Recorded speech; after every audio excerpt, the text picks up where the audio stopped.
آدم إدريس نوح هود صالح إبراهيم لوط إسماعيل إسحاق يعقوب يوسف أيوب شعيب موسى هارون ذو الكفل داود سليمان إلياس إلياسع يونس زكريا يحيى عيسى والآخر خاتم الأنبياء محمد المصطفى.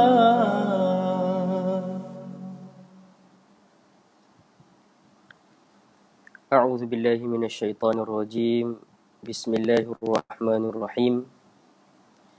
الحمد لله رب العالمين وبه نستعين على أمور الدنيا والدين والصلاة والسلام على رسوله الأمين بلغ الرسالة وأدى الأمانة ونصح به الأمة وكشف الله به الغمة. اللهم فقهنا في الدين وعلمنا التأويل واهدنا جميعا إلى صراطك المستقيم. اللهم اهدنا واهد بنا وجعلنا سببا لمن اهتدى. اللهم اجعلنا من الذين يستمعون القول فيتبعون أحسنه. أما بعد. Alhamdulillah, tuan-tuan, puan-puan, adik-adik, abang-abang, kakak-kakak, sidang hadirin hadirat, penonton di luar sana. Pertama sekali kita bersyukur kehadrat Allah pada pagi ini dapat sama-sama kita berkongsi tentang satu kisah Nabi Allah yang sangat hebat, Nabi Ya'qub alaihi salam. Dan kita juga telah memasuki hari ke-16 Ramadan, yang mana kita berdoa supaya Allah beri kita umur yang panjang untuk menghabiskan Ramadan, seterusnya dapat memburu malam Lailatul Qadar. Tuan-tuan dan puan-puan yang dikasihi Allah sekalian, sebelum ini barangkali tuan-tuan dan puan-puan yang mengikuti Facebook Bunyi Masjid mungkin telah mendengar tentang kisah Nabi Ishaq. Maka pada pagi ini saya akan menceritakan tentang kisah Nabi Allah Ya'qub alaihi salam yang merupakan anak kepada Nabi Ishaq. Baik. Nabi Ya'qub alaihi salam adalah putera kepada Nabi Ishaq alaihi salam, yang mana cucu kepada Nabi Ibrahim alaihi salam. Baik. Saya menggunakan kitab Qasasul Anbiya karangan Ibnu Kathir, yang mana dikatakan ibunya bernama Rifqah ataupun nama lainnya Rafiqah binti Batwil bin Nahur bin Azar. Ini adalah ibu kepada Nabi Ya'qub alaihi salam. Baik, Nabi Ya'qub dilahirkan di Kan'an. Kan'an ni satu kawasan di Palestin. Baik. Ketika itu nama Palestin adalah ketika itu nama tempat Kan'an itu di tempat Palestin sekarang. Baik. Lebih kurang 30 batu ke utara Jerusalem. Baik, daripada Ya'qub inilah kita akan mendengar tentang nasab keturunan Bani Israel. Kerana apa? Kerana Nabi Ya'qub juga digelar sebagai Israel.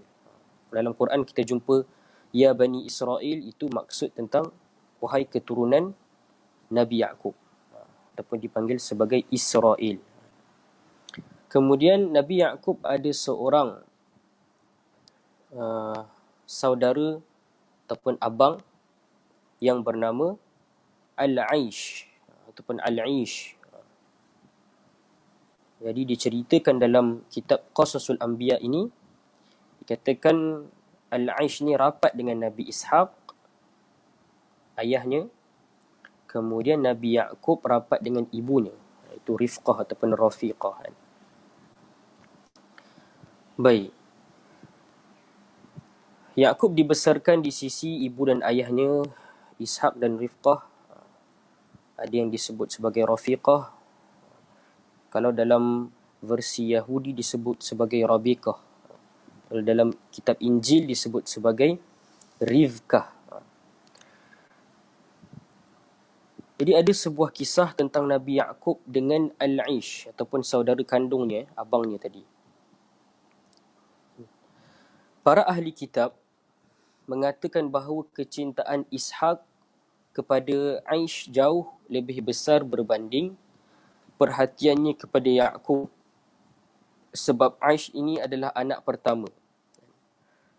Akan tetapi ibunya lebih menyayangi Yaqub kerana beliau anak yang bongsu. Di sini kita nampak adanya kelebihan kasih sayang itu. Ayah disayang mana, mak yang sayang mana. Okay. Ketika Ishak mencapai usia yang lanjut, menurut ahli sejarah, pandangan Nabi Ishak pun mula berkurang. Maka ketika ini beliau menginginkan satu makanan. Maka keinginan ini diberitahu kepada Aish, yang dia ingin memakan makanan tersebut, ataupun Nabi Ishak ingin memakan makanan tersebut.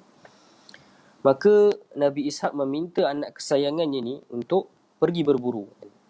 Kemudian hasil buruan tersebut dimasak supaya membawa berkat kepada Aish itu sendiri. Kemudian Nabi Ishak akan mendoakan kepada Aish. Jadi apabila mendengar perkara ini, Rafiqah ataupun Rifqah, ibu kepada Aish dan Nabi Yaqub tadi, dia mendengar, maka si ibu meminta pula kepada Nabi Yaqub supaya menyembelih anak kambing yang paling bagus dan memasaknya, sama seperti yang Nabi Ishak inginkan. Maka setelah masak, ia berikan kepada ayahnya sebelum kedatangan Aish. Aish tengah pergi berburu ketika itu. Yaqub mengikuti saranan ibunya. Beliau segera bertindak. Beliau pergi cari kambing, sembelih dan memasaknya, lalu menghidangkannya kepada Nabi Ishaq, ayahnya. Jadi beliau menggunakan pakaian saudaranya, pakaian Aish. Ditambah bahagian lengan dan leher dibalut dengan kulit kambing yang baru disembelih tadi. Jadi Yaqub dibuat macam tu sebab Aish ni dia ada bulu yang lebat. Jadi dia letak bulu kambing dekat lengan dan leher dia. Kemudian setelah selesai masak, Yaqub berjumpa dengan ayahnya Ishaq dan menghidangkannya. Kemudian Nabi Ishaq bertanya, siapakah ini? Dijawab, Yaqub, anakmu. Jadi Ishaq, Nabi Ishaq meraba tubuh Yaqub. Kemudian didengari suara seperti Yaqub. Tapi kalau dirasa kulit dan pakaiannya adalah seperti Aish. Jadi setelah menikmati makanan ni, Ishaq pun ataupun Nabi Ishaq mendoakan dirinya semoga dia mempunyai persaudaraan yang lebih kuat, semoga ucapan-ucapannya didengar oleh mereka dan bangsa-bangsa sesudahnya. Semoga banyak rezeki dan keturunannya. Jadi telah selesai makan, Nabi Ishaq mendoakan kepada anaknya Nabi Yaqub dengan doa tersebut. Maka ketika Yaqub keluar dari kamarnya, kamar ayahnya tadi, Nabi Ishaq, maka Aish datang. Kemudian membawa pesanan yang ayah dia minta tadi. Kemudian Nabi Ishaq bertanya, anakku, apa lagi yang kau bawa ini? Al-Aish menjawab, ini makanan yang engkau kendaki. Maka Nabi Ishaq ketika itu terperanjat. Aneh, dia kata, siapa yang baru datang tadi dengan membawa makanan? Dan aku sudah mendoakannya. Jadi doa tersebut telah dibacakan buat pembawa makanan yang pertama tadi, iaitu Nabi Yaqub AS. Maka Aish menjawab, tidak, demi Allah, bukan aku. Al-Aish sedar bahawa saudaranya telah mendahului dirinya. Ketika ini Al-Aish berasa sangat marah dengan adiknya tadi, iaitu Nabi Ya'qub alaihi salam. Maka diceritakan selepas pada peristiwa itu, Al-Aish sangat marah dengan adiknya Ya'qub alaihi salam. Dan diceritakan para ahli kitab berkata, dia akan membunuh adiknya, iaitu Ya'qub, setelah ayahnya Ishaq alaihi salam meninggal dunia. Namun begitu, Al-Aish tetap didoakan oleh ayahnya. Beliau mendoakan, semoga anak cucumu dijadikan sebagai bangsa yang kuat di muka bumi. Semoga anak cucumu dijadikan sebagai bangsa yang kuat di muka bumi. Semoga diberi rezeki yang banyak dan buah-buahan yang melimpah. Maka setelah ibunya mendengar ancaman ini daripada Al-Aish, maka ibunya memerintahkan supaya Nabi Ya'qub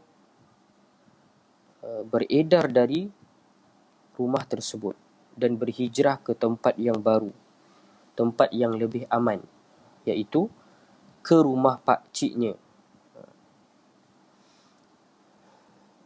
yang dikatakan namanya adalah Laban, di wilayah Hiran ataupun Huran.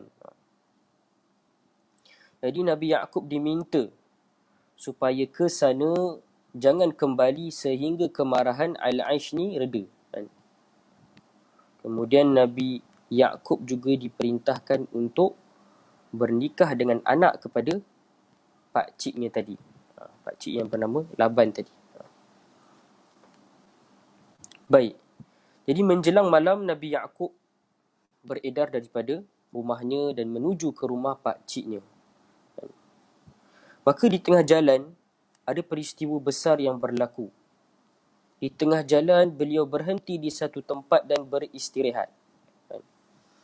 Dia mengambil seketul batu untuk dijadikan bantal dan beliau tertidur. Sewaktu tidur, Nabi Ya'qub alaihi salam bermimpi seakan-akan dibawa naik dari bumi terus ke langit. Ternyata para malaikat membawa dia naik dari tempatnya berada dan berhenti di sana. Jadi Allah Subhanahu Wa Taala berbicara kepadanya, aku akan memberkatimu, wahai Ya'qub, dan menjadikan untukmu keturunan yang banyak. Dan aku akan memberikan bumi ini kepadamu dan keturunanmu. Jadi setelah bangun, Nabi Ya'qub sangat gembira dengan mimpi tersebut.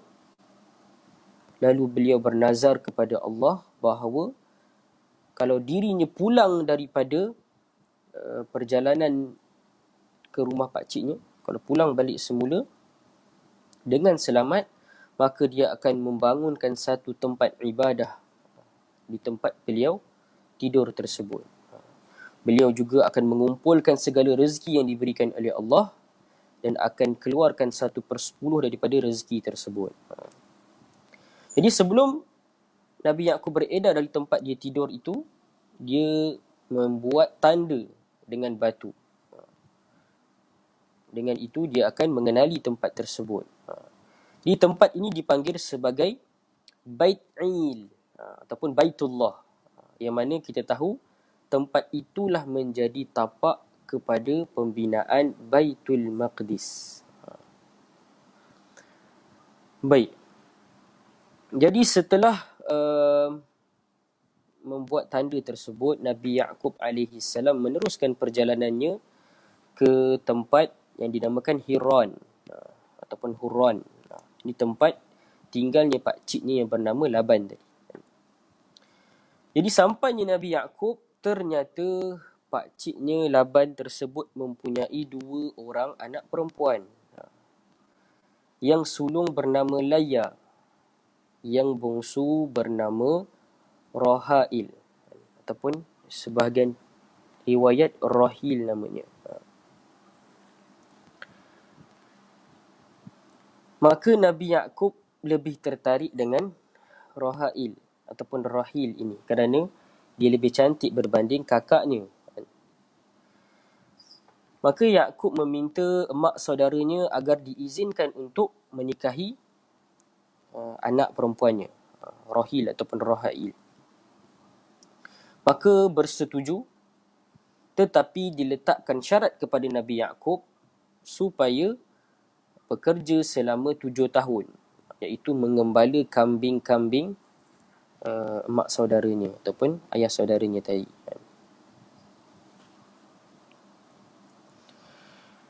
Selama 7 tahun. Maka setelah tamat masa mengabdikan ataupun masa bekerja dengan ibu saudaranya tadi, dan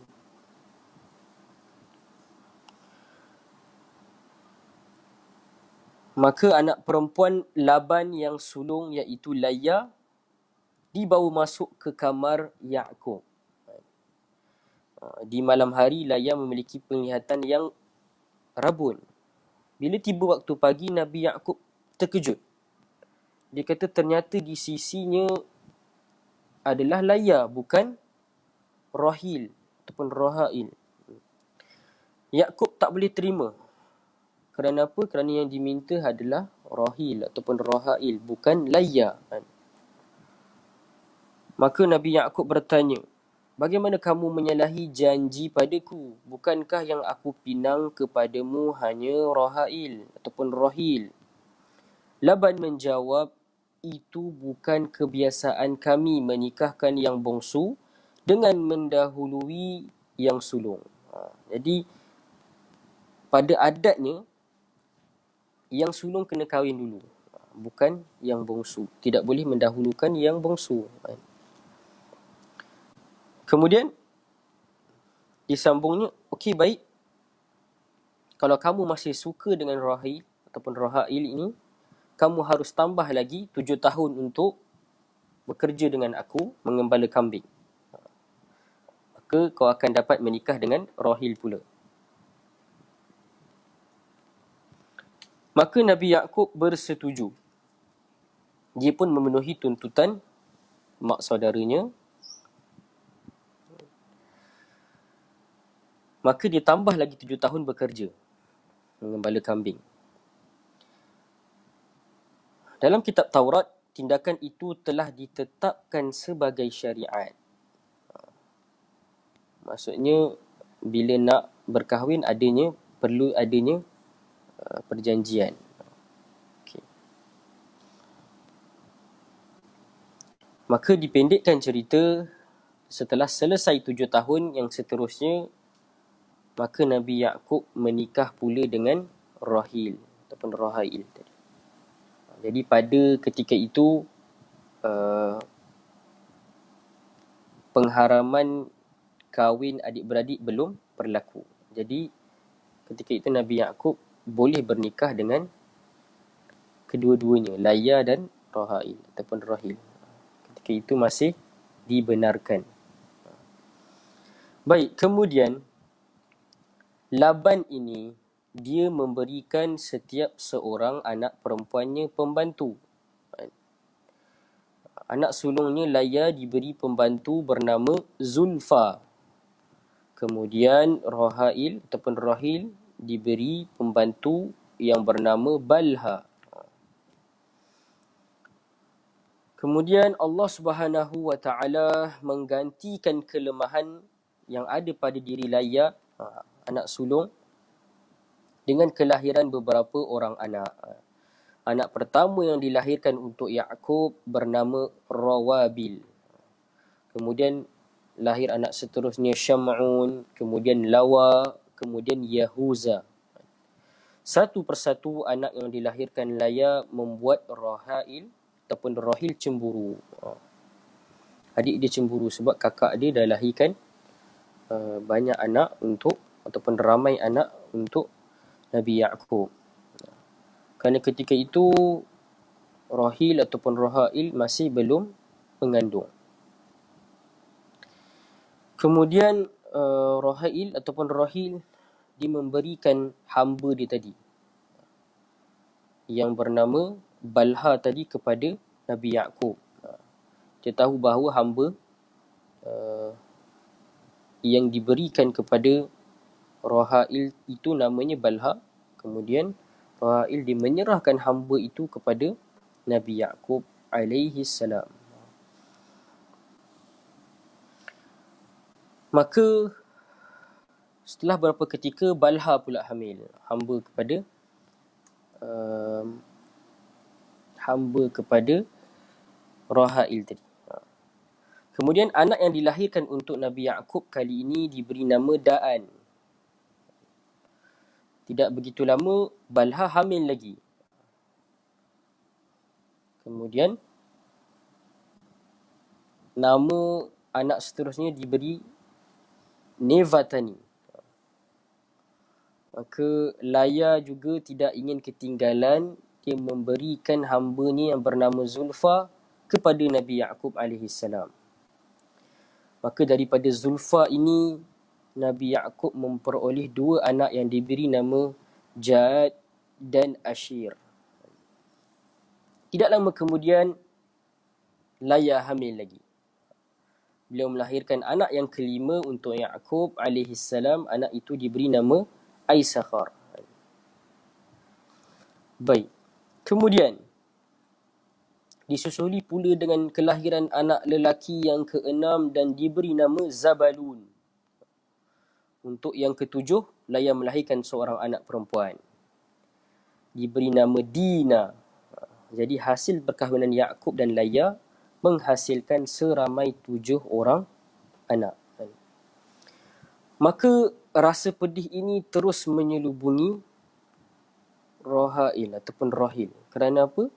Dia tidak dikurniakan lagi anak bersama dengan Nabi Yaqub AS. Maka beliau berdoa kepada Allah Subhanahu Wa Taala agar dikurniakan anak, dikurniakan zuriat, dan pada kali ini doanya dimakbulkan oleh Allah Subhanahu Wa Taala. Tidak berapa lama kemudian lahirlah seorang anak yang merupakan seorang anak yang mulia, mempunyai rupa yang sangat kacak diceritakan. Lahirlah seorang yang bernama Yusuf alaihi salam. Mungkin akan ada cerita tentang Nabi Yusuf. Maka keluarga besar Yaqub ini semuanya menetap di Hiran. Jadi setelah perkahwinan dengan Rahail ataupun Rahil, Yaqub masih berkhidmat kepada emak saudaranya sebagai pengembala kambing-kambingnya selama 6 tahun lagi. Tambah lagi 6 tahun.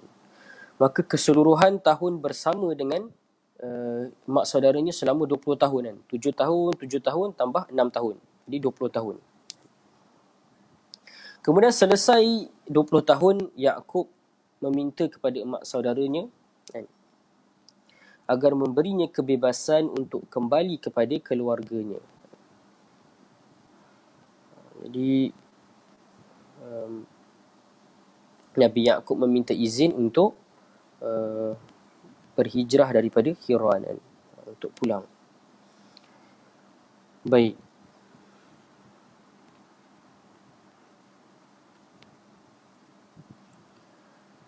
Kita lihat secara ringkasnya, Nabi Yaqub ini dikurniakan dengan 12 orang anak lelaki dan seorang anak perempuan yang telah kita bincang tadi. Yang namanya, yang pertama sekali tadi Rawabil, kemudian adanya Syam'un, kemudian adanya Lawa, kemudian adanya Yahuza, kemudian ada nama Da'an, kemudian Natali ataupun Nevatani tadi. Kemudian ada Jad ataupun Gad.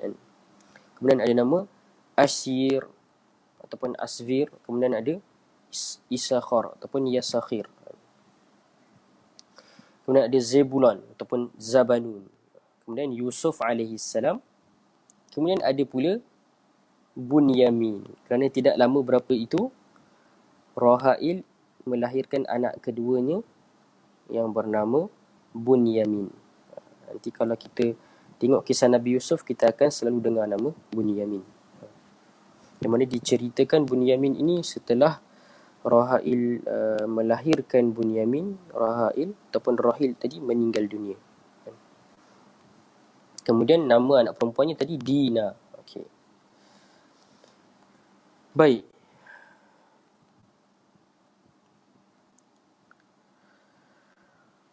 Kita lihat selepas berada lama 20 tahun di Hiran, maka Nabi Yaqub AS ingin pulang ke pangkuan ayahnya. Ketika perjalanan mereka melewati sempadan luar negeri. Tiba-tiba mereka berjumpa dengan Laban dan pengikutnya. Jumpa balik Laban dan pengikutnya. Maka Laban dan Yaqub berbincang tentang perkara yang penting.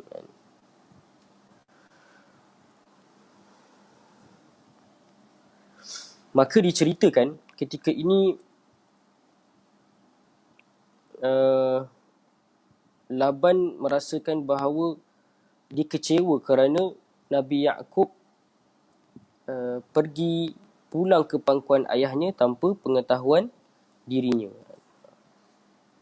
Jadi tadi Nabi Yaqub meminta izin emak saudaranya, tapi Laban kata dia baru tahu dan dia rasa kecewa. Kalau dia tahu, mesti akan merayakan, buat satu majlis keraiyaan supaya anak-anaknya tadi ataupun keturunannya tadi terhibur dulu sebelum pulang ke pangkuan Nabi Ishaq. Okay. Baik. Ketika perjalanan Yaqub menghampiri wilayah Sa'ir, beliau berjumpa dengan malaikat yang menyambut kehadirannya. Mereka menerima ucapan selamat datang dari malaikat itu. Jadi sebelum masuk kampung Nabi Yaqub mengirim seorang utusan kepada saudaranya Al-Aish. Kita tahu kisah Al-Aish tadi yang masih marah dengan Nabi Yaqub. Maka Nabi Yaqub sebelum masuk tu, dia menghantar utusan berjumpa dengan Al-Aish. Jadi berjumpa dengan penuh kasih sayang, rendah hati. Kemudian utusan tersebut kembali dia memberitahu Al-Aish bersama dengan 400 orang. Jadi Nabi Yaqub mula berasa takut. Beliau berdoa dan bermunajat kepada Allah. Dia berserah diri kepada Allah supaya Allah membantu Nabi Yaqub AS. Dia berdoa supaya dijauhi daripada segala kejahatan, kemudaratan yang ingin dilakukan oleh abang kandungnya. Baik. Yaqub pula berjanji akan memberi hadiah yang besar kepada Al-Aish, iaitu 100 ekor kambing, 20 ekor kambing jantan, kemudian 100 ekor kambing betina, 20 ekor biri-biri, 30 ekor unta yang telah subur air susunya, 40 ekor lembu, 10 ekor lembu jantan, 20 ekor keldai betina dan 10 ekor keldai jantan. Jadi begitu banyak hadiah yang ingin diberikan Nabi Yaqub kepada abangnya, Al-Aish tadi. Kemudian Yaqub meminta para pembantunya untuk mengatur setiap golongan kambing dan lembu dan unta tadi menjadi satu barisan. Setiap barisan diberi jarak memisahkan mereka. Jadi jika mereka berjumpa Al-Aish dan ditanya pada barisan pertama, siapakah kamu dan untuk siapa semua hadiah itu? Jawablah, dari hamba sahayamu Yaqub untuk tuanku Al-Aish. Jadi di sini kita nampak adanya kebijaksanaan Nabi Yaqub dalam menyelesaikan konflik antara saudara. Walaupun kalau kita lihat, sepatutnya Nabi Yaqub tidak bersalah di sini, tetapi dia mempunyai perasaan yang rendah hati, ingin memohon maaf, maka didahulukan kemaafan itu dengan hadiah. Baik, jadi Nabi Yaqub datang paling akhir sekali selepas semua hadiah itu dibawa oleh pembantu-pembantunya mengikut barisan tadi yang kita bincang. Maka dia datang paling akhir bersama isterinya dan anak-anaknya. Memasuki waktu fajar di malam kedua, datang satu malaikat mendekati dengan terhendap-hendap. Beliau menyamar sebagai seorang lelaki. Jadi Yaqub menduga lelaki itu manusia biasa. Rupa-rupanya ianyalah malaikat.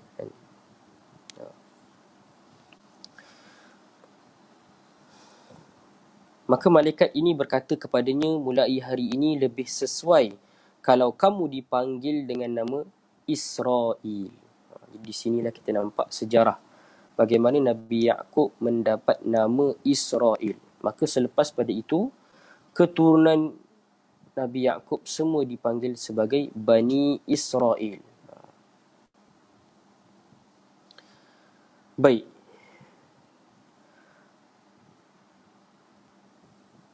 Kemudian Al-Aish berjalan, maka berjumpalah dengan Yaqub. Al-Aish bersama dengan 400 orang tadi berjumpa dengan Yaqub. Maka ketika ini Yaqub duduk di hadapan sekali, mengambil kedudukan di depan keluarganya. Maka setelah dekat dengan Al-Aish, maka Nabi Yaqub memohon maaf, tunduk sebagai tanda hormat. Kemudian keluarganya juga tunduk hormat kepada Al-Aish sebagai tanda mohon maaf dan penghormatan kepada Al-Aish. Kemudian Al-Aish kembali memimpin rombongan 400 orang tadi. Sementara itu Yaqub pergi menemui keluarga dan para pembantunya dan diajak ke Gunung Sair. Ketika melintasi sahur, beliau membina sebuah rumah. Di bahagian hadapannya ditanami pohon-pohon yang rimbun. Kemudian diteruskan perjalanan sehingga melewati Orshalim, sebuah perkampungan Syakhim. Beliau berhenti di satu tempat di luar perkampungan itu. Beliau membeli sebuah ladang tanaman milik Syakhim bin Jumur secara tukar barang dengan 100 ekor kambing. Di sana beliau mendirikan perkemahan. Di tempat itu juga beliau Nabi Yaqub AS membina tempat penyembelihan yang diberi nama Il, ataupun Tuhan Israel, iaitu Allah Subhanahu wa taala. Allah Subhanahu wa taala memerintahkan beliau membina tempat itu supaya menjadi tempat berkumpulnya umat manusia. Kemudian dibangunkan Baitul Maqdis di situ pada zaman Nabi Sulaiman alaihi salam. Dibangunkan ketika itu, tetapi pada zaman Nabi Allah Sulaiman alaihi salam diubah suai, diberi rupa yang lebih cantik. Jadi Nabi Yaqub mengotakan janjinya untuk membina tempat ibadah, dibinanya Baitul Maqdis, tapi mungkin rupanya bukan seperti sekarang kerana telah berlakunya pengubahsuaian. Baik. Bangunan itu berada di tanah yang berbatu yang dulu pernah ditanda oleh Nabi Yaqub dalam perjalanan nak menuju ke Hiran ketika satu masa dahulu untuk bertemu dengan Laban, kalau kita ingat tadi. Kemudian sekarang orang panggilnya sebagai Rock of Doom. Boleh Google Rock of Doom, rupanya macam mana kan. Baik. Pada bahagian yang sama, para ahli kitab juga menyatakan kisah tentang Dina binti Yaqub, anak perempuan tadi, dilahirkan oleh Laya, berikutan tentang persoalannya dengan Syakhim bin Jumur yang memaksa Dina agar bersedia untuk dinikahi. Jadi itu kisah tentang Dina. Tak apa, kita cepatkan. Baik.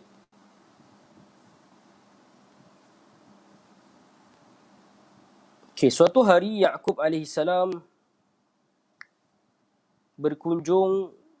berjumpa dengan ayahnya Nabi Ishaq AS. Beliau tinggal di kampung Hebron, satu kawasan ataupun satu tempat yang termasuk dalam wilayah Kan'an di Palestin, yang mana wilayah yang pernah diduduki oleh Nabi Ibrahim AS. Tidak lama kemudian Ishaq AS jatuh sakit. Beliau wafat dalam usia 180 tahun. Jadi umur ketika itu umur Nabi-Nabi Allah semuanya panjang. Okey. Kalau kita lihat, Ibnu Katsir juga memetik pendapat ahli kitab bahawa umur Nabi Yaqub pula semasa memasuki Mesir, dia pernah memasuki Mesir pada tahun pada umur dia ketika itu 130 tahun. Kemudian ditinggal di Mesir selama 17 tahun, lalu wafat pada umur 147 tahun. Itu umur Nabi Yaqub alaihi salam. Baik. Kemudian kita lihat kisah Nabi Yaqub ini disambung dalam peristiwa bersama dengan anaknya Nabi Yusuf alaihi salam. Yang mana kisah Nabi Yusuf ni panjang. Saya tak nak sentuh pada hari ini. Tetapi ada beberapa peristiwa yang menarik dalam kisah Nabi Yusuf ini yang berkaitan dengan Nabi Yaqub. Yang mana kalau kita baca surah Yusuf itu, kita lihat bagaimana Nabi Yaqub berunding dengan anak-anaknya yang 12 orang tu. Saya mungkin memetik beberapa kisah Nabi Yaqub yang termaktub dalam surah Yusuf. Antaranya ialah bagaimana kita lihat Nabi Yaqub ini berunding dengan anak-anaknya dengan penuh hikmah. Ketika mana Nabi Yusuf menceritakan tentang dirinya bermimpi melihat 11 bintang matahari bersujud kepadanya. Jadi diceritakan kisah itu kepada Nabi Yaqub, maka Nabi Yaqub menyebutkan apa? Jangan ceritakan kepada saudara-saudaramu dalam surah Yusuf. A'udzubillahi minasyaitonirrajim. La taqsus ru'yaka ala ikhwatika fayakidu laka kaida. Kata, jangan kau ceritakan mimpi engkau ini kepada saudara-saudaramu. Yang kita bincang tadi nama adik-beradik lelaki dia tu. Jangan ceritakan kerana apa? Kerana barangkali mereka akan melakukan perbuatan yang tidak baik kepada engkau. Jadi nampak di sini bahawa Nabi Yaqub sangat mengenali anak-anaknya. Di sini pengajaran yang kita boleh dapat adalah bagaimana seorang bapa itu sangat mengenali perangai anaknya, memahami sikap anaknya, dan kemudian lihat perangai seorang anak Nabi Yusuf, bagaimana dia menceritakan tentang kehidupannya dan meminta nasihat daripada seorang ayah. Kemudian ada beberapa kisah yang lain, antaranya ketika mana Nabi Yusuf dibawa oleh abang-abangnya dan ditinggalkannya dalam perigi, dan akhirnya diceritakan Nabi Yaqub menangis sehingga buta matanya. Kemudian kalau kita cepatkan cerita ini, kita lihat bagaimana Nabi Yaqub begitu bersabar dengan kerenah anak-anaknya, walaupun dia tahu bahawa anaknya tipu. Dan anak-anaknya tipu, mengatakan bahawa Nabi Yusuf dimakan serigala, dan akhirnya ayahnya meminta juga untuk anak-anak lelakinya tadi mencari juga Yusuf di Mesir. Kita bincang tadi masuk Mesir ketika umur 140 tahun. Baik. Jadi daripada kisah Nabi Yaqub ini yang kita petik ini, pada pagi ini kita lihat bahawa asal usul keturunan Bani Israel itu adalah Yaqub sebagai ayahnya. Yaqub ini juga dikenali sebagai Israel.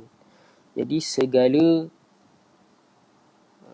kelahiran selepas itu, keturunan selepas itu, semuanya dipanggil sebagai Bani Israel, keturunan Israel ataupun keturunan Nabi Yaqub alaihi salam. Baik. Kemudian kita lihat dalam peristiwa Nabi Yaqub alaihi salam ini ada beberapa pengajaran yang kita boleh ambil. Bagi kita manusia yang biasa, kita dapat lihat beberapa pengajaran. Kalau tuan-tuan lihat, tuan-tuan kaji tentang sejarah para nabi ni, tuan-tuan dan puan-puan akan lihat betapa uniknya dakwah para nabi ini sehingga ke hari ini. Dakwah menyeru kepada mengesakan Allah ini pasti adanya ujian daripada keluarga. Kita lihat Nabi Ibrahim diuji dengan ayahnya yang ingkar. Kemudian Nabi Lut diuji dengan isterinya yang ingkar. Nabi Nuh diuji dengan anaknya yang ingkar, tidak ingin bersama-sama menaiki bahtera. Kemudian kita lihat pula Nabi Yaqub juga diuji dengan anak-anaknya yang berjaya memberi tangisan kepada Nabi Yaqub, sehingga Nabi Yaqub menangis atas kehilangan anak kesayangannya, iaitu Nabi Yusuf alaihi salam. Kemudian Nabi Yaqub juga diuji dengan abangnya tadi, abangnya yang berdendam dengannya. Jadi bila kita lihat Nabi Muhammad sallallahu alaihi wasallam juga diuji dengan keluarga, yang mana pak ciknya juga tidak memeluk agama Islam, yang mana ada juga penentangan daripada Abu Lahab, yang mana pak ciknya yang sangat gembira dengan kelahirannya juga menentang dakwah Nabi Muhammad sallallahu alaihi wasallam.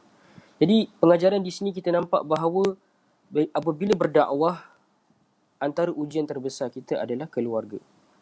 Dengan kita ingat bahawa bila kita berdakwah, jangan sampai kita terlupa untuk menyampaikannya kepada keluarga kita. Dalam firman Allah Subhanahu wa taala, a'udzubillahi minasyaitonirrajim, ya ayyuhalladzina amanu qu anfusakum wa ahlikum nara. Wahai orang beriman, selamatkanlah diri kalian dan ahli keluarga kalian daripada api neraka. Jadi dakwah itu juga perlu dilaksanakan kepada ahli keluarga. Kerana apa? Kerana boleh menjadi keluarga sebagai satu fitnah yang besar terhadap dakwah kita. Dan ini telah dibuktikan dalam sejarah para nabi, juga Nabi Muhammad sallallahu alaihi wasallam. Itu antara pengajaran yang terbesar dalam kisah Nabi Yaqub. Kemudian kita lihat pula bagaimana hubungan Nabi Yaqub dengan anak-anaknya. Itu adalah konsep hubungan antara ibu bapa dan anak-anak yang sepatutnya dicontohi. Bagaimana seorang ayah itu sangat mengenali anak-anaknya. Bagaimana akhirnya Nabi Yaqub mampu menasihati Nabi Yusuf AS. Kemudian kalau kita lihat lagi peristiwa yang lain, Nabi Yaqub juga memerintahkan anak-anaknya yang ramai itu untuk pergi ke Mesir mencari Yusuf, dan janganlah masuk melalui pintu yang sama. Masuklah daripada pintu yang berbeza-beza. Melihatkan kepada bahawa ini adalah antara yang lain membuktikan bahawa supaya Nabi Yaqub tidak menginginkan anak-anaknya dibunuh secara serentak. Jadi walaupun kita lihat, walaupun anak-anak Nabi Yaqub ini melakukan perkara tidak baik kepada Nabi Yaqub, tetapi beliau sebagai seorang ayah memainkan peranan yang sangat baik. Tidak terus membenci anak-anaknya, terus berharap kepada Allah, tidak berputus asa. Dalam surah Yusuf tu diceritakan, la tai'asu min rauhillah. Janganlah kalian berputus asa daripada Allah Subhanahu wa taala. Jadi kita lihat bagaimana Nabi Yaqub ini mendidik anak-anaknya, mendidik keluarganya, akhirnya supaya menjadi sosok tubuh seperti Nabi Yusuf AS. Baik. Antara yang lain kita lihat bagaimana bermulanya pengasasan Baitul Maqdis daripada batu yang menjadi tanda tempat istirahatnya Nabi Yaqub. Itu antara yang kita dapat daripada pengajaran kisah Nabi Yaqub. Kemudian kita lihat juga bagaimana Allah memuliakan Nabi Yaqub ini dengan lahirnya seorang putera yang soleh, iaitu Nabi Yusuf AS. Nanti selepas ini mungkin kalau bicarakan tentang Nabi Yusuf ini begitu banyak kelebihan yang Allah bagi padanya. Itulah antara kuasa Allah memberikan ataupun memuliakan hamba-hambanya. Baik. Itulah sedikit sebanyak perkongsian saya pada pagi ini Mudah-mudahan memberi kebaikan untuk sidang pendengar yang tidak tidur pada pagi ini. Itu satu perkara yang sangat baik, menghidupkan pagi dengan membaca Quran dan mendengar perkongsian, mendengar tazkirah, menambahkan ilmu. Mudah-mudahan ada saham pahala untuk kita pada pagi ini. Jadi sebelum saya akhiri, saya mengucapkan selamat meneruskan ibadah puasa dan selamat memburu Lailatul Qadar. Seperti mana dalam hadis Nabi SAW, taharraw Lailatul Qadri. Nabi memerintahkan kita untuk burulah malam Al-Qadar, kerana malam itu lebih baik daripada 1000 bulan. Dan teruskanlah bersemangat beribadah walaupun di rumah. Kita berdoa kepada Allah Subhanahu Wa Taala, mudah-mudahan Allah memberikan kebaikan untuk diri kita, mengangkat wabak ini daripada kita dan dunia seluruhnya. Kita juga berdoa supaya Allah mengurniakan kita ketakwaan pada akhir Ramadan ini. Mudah-mudahan kita tergolong dalam golongan yang dijanjikan Allah untuk masuk ke syurga melalui pintu Ar-Rayyan, insya-Allah. Jadi saya akhiri dengan ucapan aqulu qawli hadza wa astaghfirullah li wa lakum. Assalamualaikum warahmatullahi taala wabarakatuh.